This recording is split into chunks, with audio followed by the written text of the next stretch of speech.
All right. So are you ready to dive deep with me today? Always. Awesome.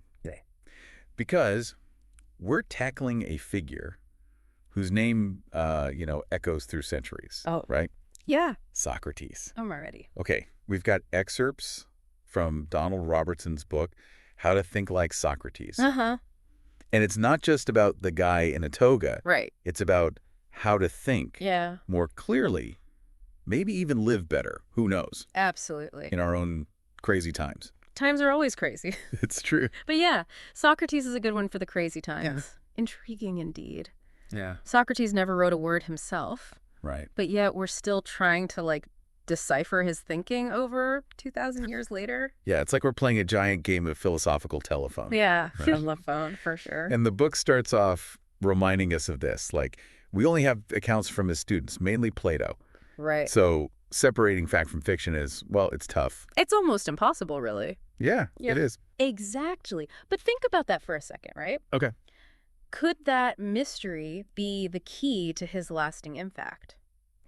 Maybe not having those concrete answers forces us to keep wrestling with the questions that Socrates posed. Yeah. Questions about justice, about virtue, about how to live the good life.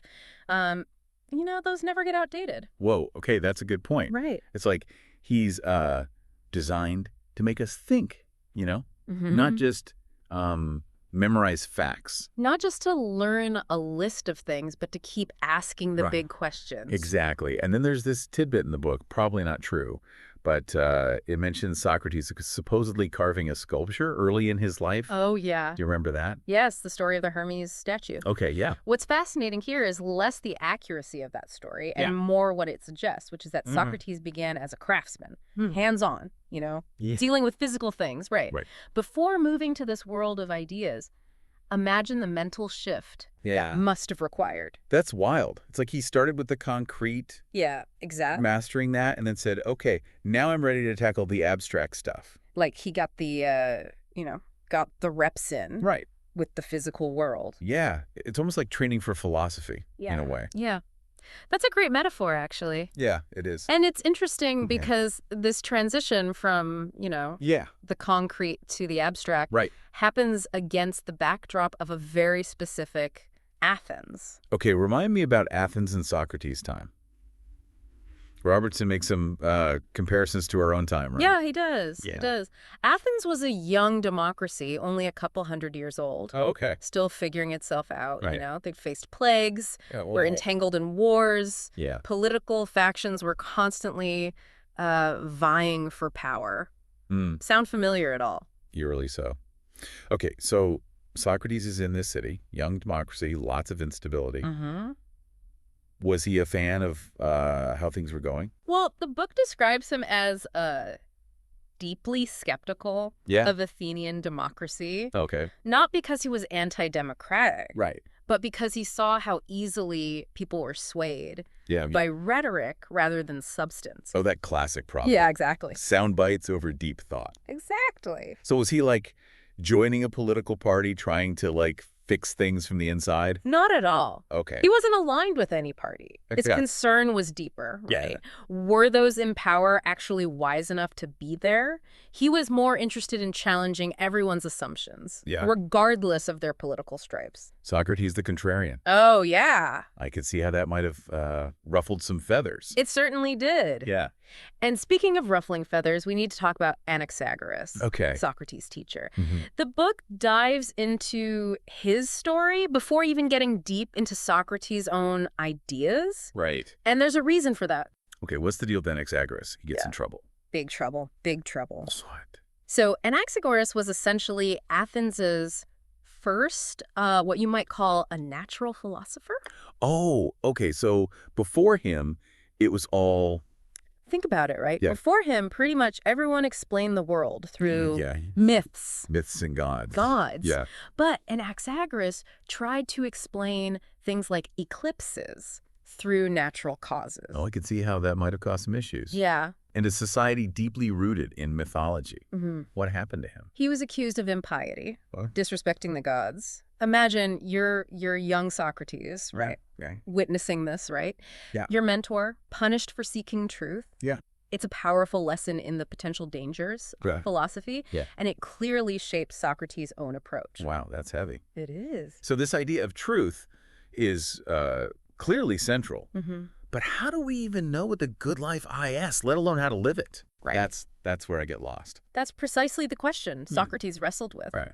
Robertson emphasizes that Socratic thinking isn't passive. Right. We don't just download wisdom, right? Right. We have to figure out our own goals and values. Right. And here's where that tricky Greek word eudaimonia comes in. Okay, eudaimonia. Yeah. It gets translated as happiness. Right. But the book says it's way richer than that. Exactly. Eudaimonia is about flourishing. It's about Right. reaching your full potential, living the best possible life according to your own definition. Okay. And get this, Robertson actually challenges you, the listener, to do an exercise. Oh, wow. Okay. Grab a piece of paper, one column, and write down everything you think contributes to this good life. Whoa, an interactive philosophy lesson. Yeah. That's pretty cool. So we're making our own personal definition of the good life, but where do we even start?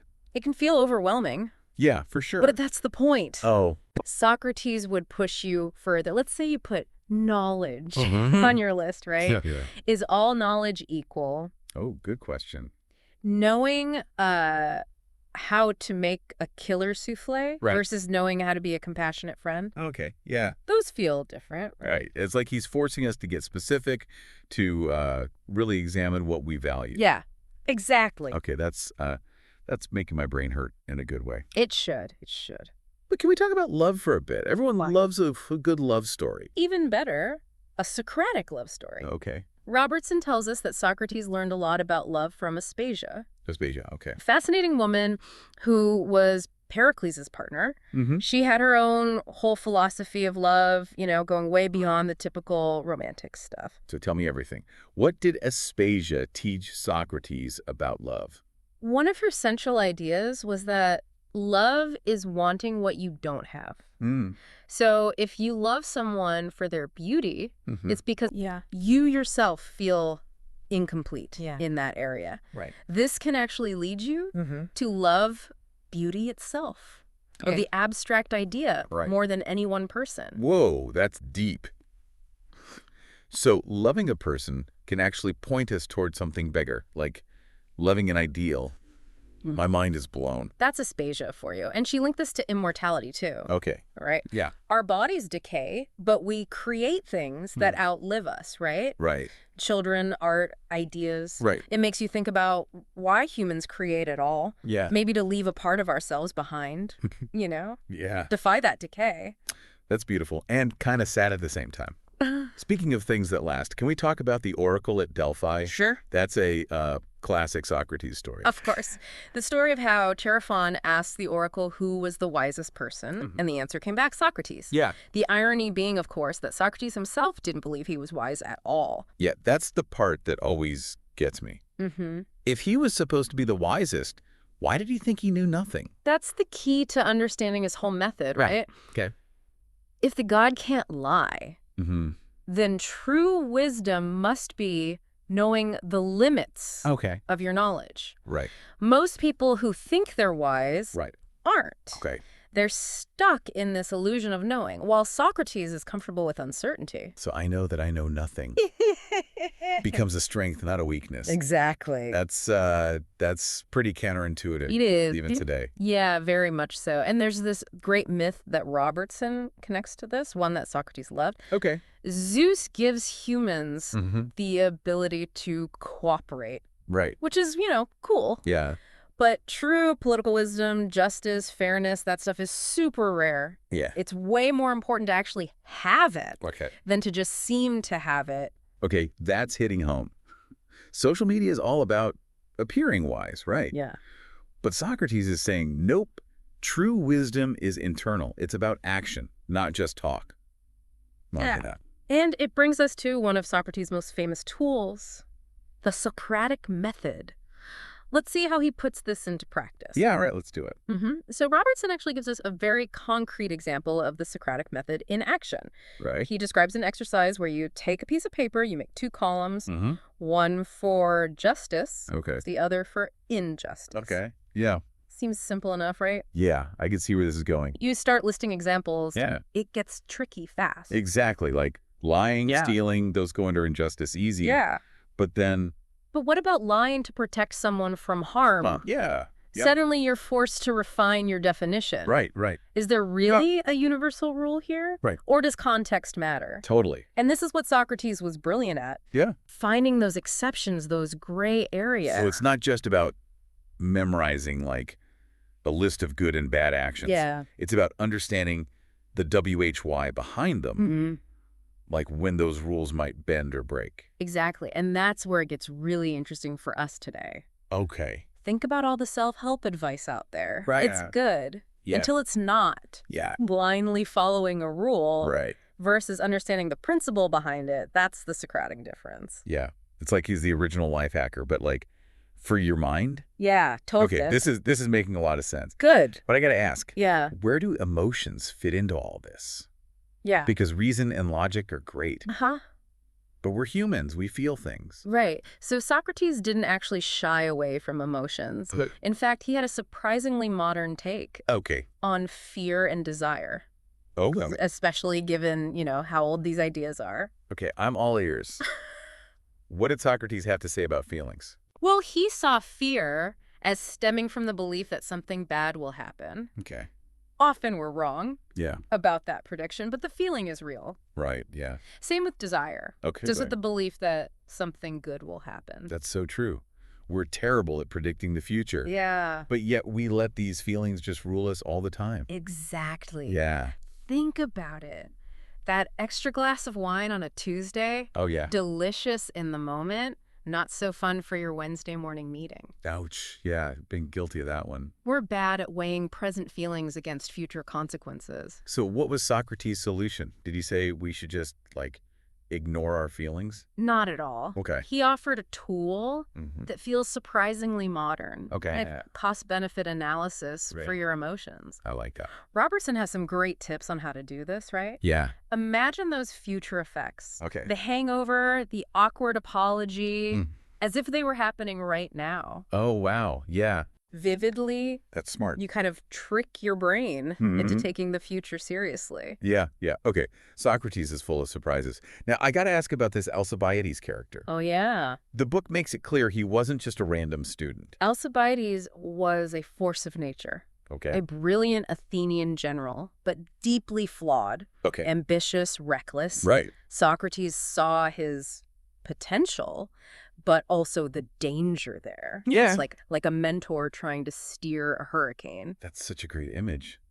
So what was their dynamic like? Did Alcibiades listen to Socrates at all? There's this amazing dialogue Okay. where Socrates argues that even a powerful king Mm-hmm. is ultimately unfortunate. Oh. He's unjust. Right. True happiness has to come from within, Yeah. not from external things. Right. And Alcibiades, ambitious as he was, seemed to get this on some level.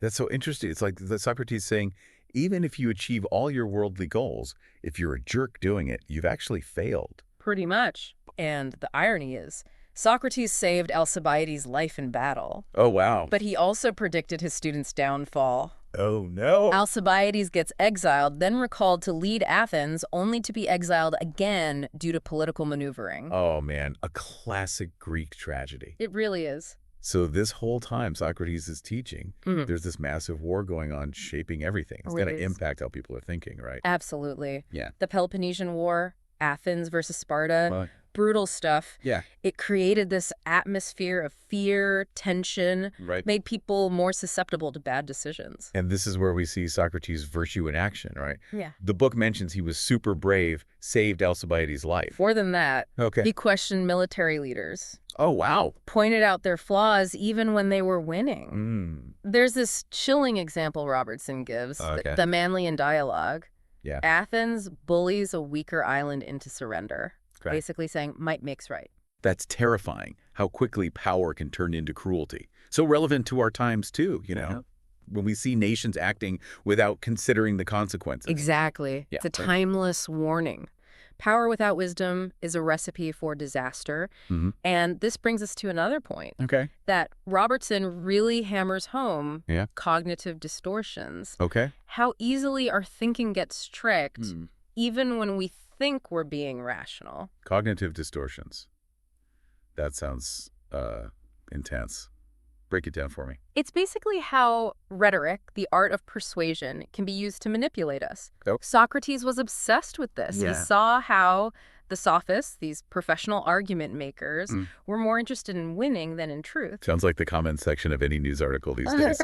But okay, so how does this connect to cognitive distortions? Well, modern psychology actually backs up what Socrates was getting at. Okay. They have these built-in thinking errors. Oh, right. The book lists a bunch, but Okay. think about all or nothing thinking. Okay. You're either a success or a failure, no in between. Right. Yeah. Or jumping to conclusions. Oh, yeah. We do that all the time online. Totally. Reacting without knowing the full story. Oh, man, that's me. I need to work on that jumping to conclusions thing for sure. It's like Socrates is forcing us to be more self-aware of how we think, Yeah. not just what we think. Right. He was a master of that. Okay. And Robertson uses a great example. I think it's on page 42, where he describes Socrates dismantling someone's definition of courage. Okay. And it turns out what we think we know, Yeah. we often don't Right. until we're really pushed to examine it. Okay, that's making me rethink a lot of stuff.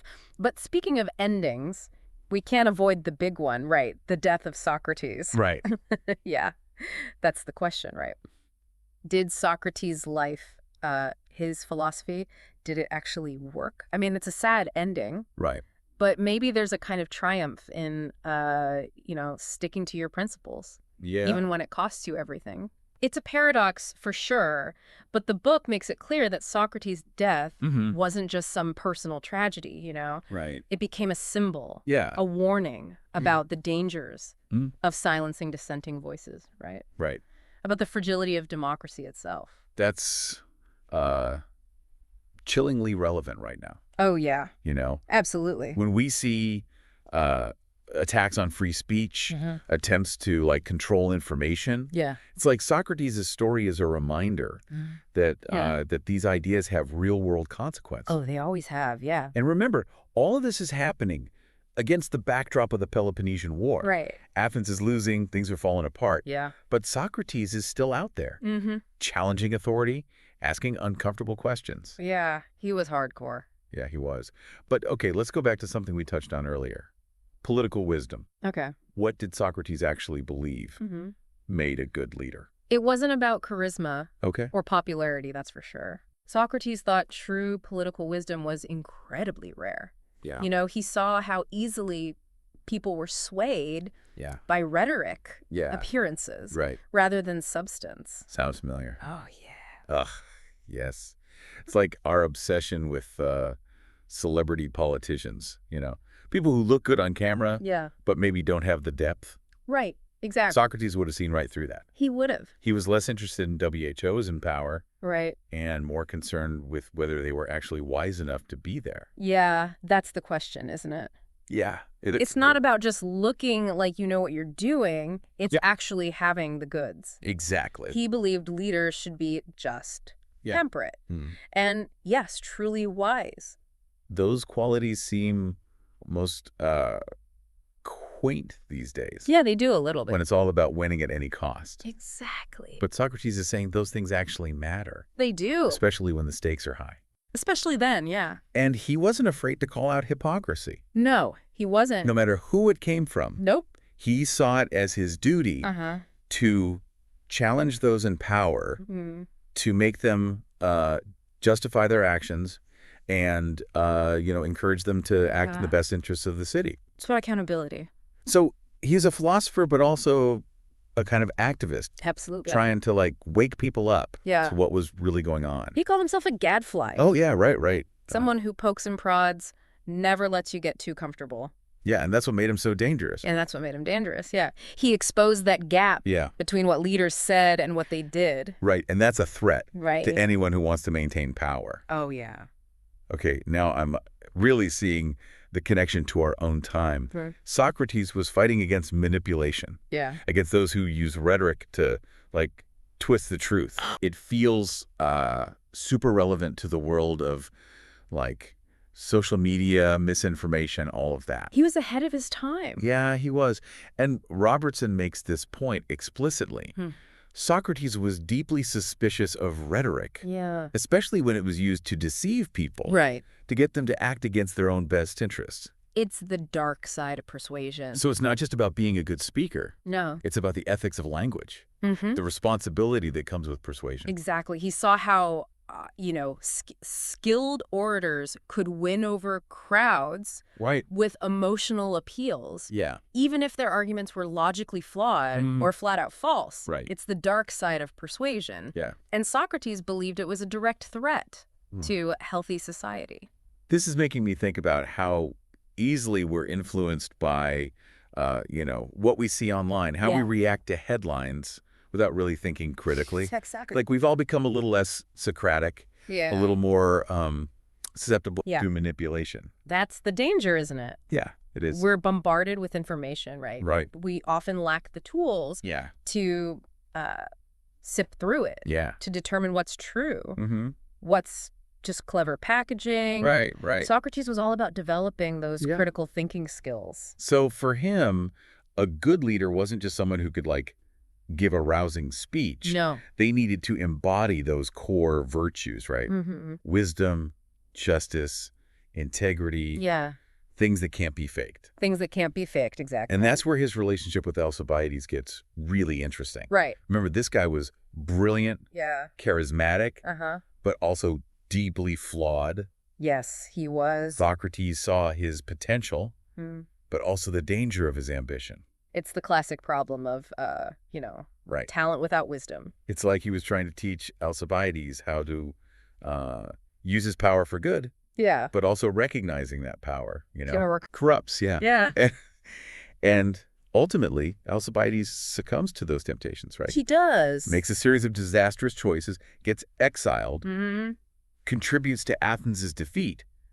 A classic case of talent without wisdom. Okay, it's a cautionary tale. It's tragic, but also a powerful lesson. Even the most gifted individuals can make terrible mistakes. They can. When they let ego and ambition take over. Yeah, and Socrates saw this pattern throughout history, and I guess it's still playing out today. Human nature doesn't change that much, which is why Socrates' focus on character, on inner virtue, is so relevant. So important. He wasn't naive. He knew people were flawed. Yeah. But he believed we could strive for something better. Right. That we weren't just slaves to our passions. Exactly. Okay, so we've talked a lot about what Socrates thought, but I'm curious about how he thought.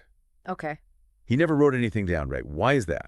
That's one of the big mysteries. Yeah, it is. Some scholars believe he simply, preferred spoken dialogue as his primary teaching method. Okay. He was all about that back and forth. Right. The challenge of real-time conversation. I can see that.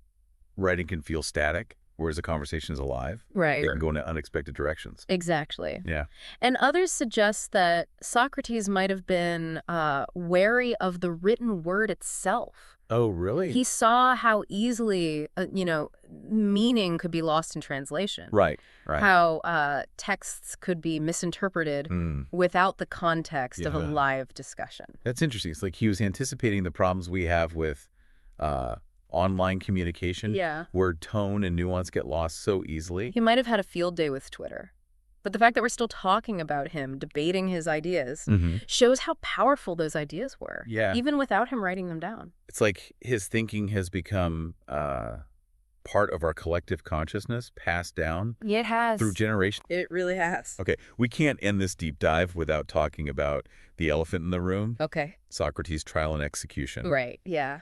It's become almost as famous as his philosophy itself. It's a turning point in Athenian history and in Western thought. Right. This clash between philosophical ideals and political realities, it's a story that continues to resonate. And his decision to face death rather than compromise his principles. Yeah. It's it's made him this iconic figure, right? It has. A symbol of intellectual courage. Absolutely. Even in his final moments, as he drinks the hemlock, he's engaging in philosophical debate with his students. He is. It's almost like a fine lesson. It is, right. The pursuit of wisdom. Doesn't end. Doesn't end. Not even in the face of death. That's both beautiful and incredibly sad. It is, yeah.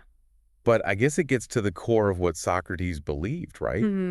A life lived in accordance with reason and virtue is a life worth living, no matter how it ends. And his death, as tragic as it was, became a powerful testament to that belief. You know, it turned him into a martyr for truth.